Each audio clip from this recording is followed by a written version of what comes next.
নমস্কাৰ। আজি আহিছোঁ অন্য এটা বিষয় লৈ। বিষয়টো হৈছে মই এখন উপন্যাস পাঠ কৰিম বুলি ভাবিছোঁ। এখন খুবেই সুন্দৰ উপন্যাস পঢ়ি আছোঁ। কোনো কিতাপ বা মেগাজিন বা কোনো বাতৰি কাকতত নহয়, ক'ত জানে, ফেচবুকৰ মজিয়াত। ফেচবুকত অসমৰ মহিলাসকলক লৈ গঠিত এটা গ্ৰুপ অৰ্ধ আকাশ বুলি, তাৰ এডমিন কৰবী চৌধুৰী বাইদেৱে লিখি আছে, অস্তাচলত ভাল পোৱাৰ এজাক বৰষুণ। এইখন পঢ়ি মই সঁচাকৈ খুবেই আপ্লুত হৈছোঁ, মন চুই যোৱা। সেই ভাবিলোঁ তাৰ সোৱাদ অলপ আপোনালোককো বিলাওঁ। কেনেকুৱা পাই জনাব। আপোনালোকৰ মতামতসমূহ মোৰ কাম্য।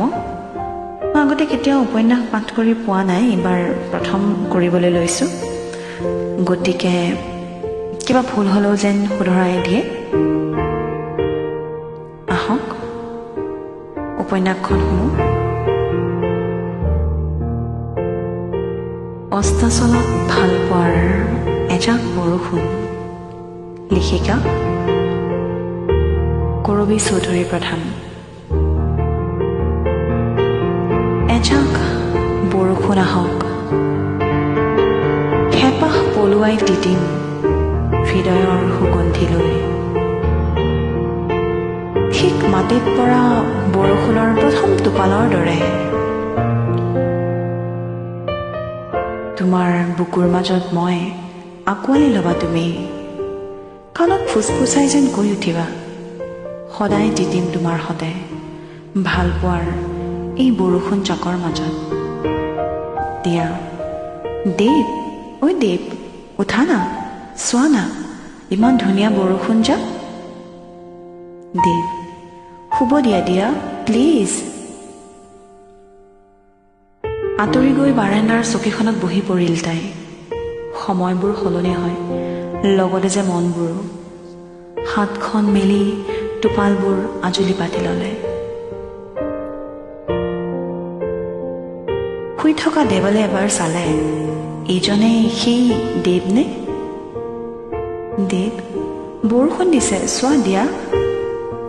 তুমি ভাল পোৱা বৰষুণ এজাক। বাইকত বহাই লৈ গৈছিল সেউজীয়া বননিখনৰ মাজত। তাই দুহাত মেলি লৈছিল চকুমুদি।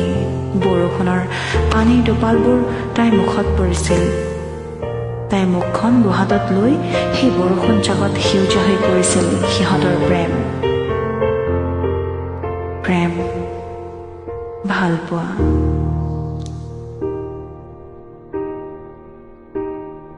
প্ৰেমৰ কবিতা ভাল পোৱা তাইৰ চুলিদাৰিত মুখ খুজি ভাল পোৱা সেই দেৱৰ হাত ধৰি ঘৰ ওলাই আহিছিল তাইৰ প্ৰেমৰ ঘৰখন সজোৱাৰ বাবে।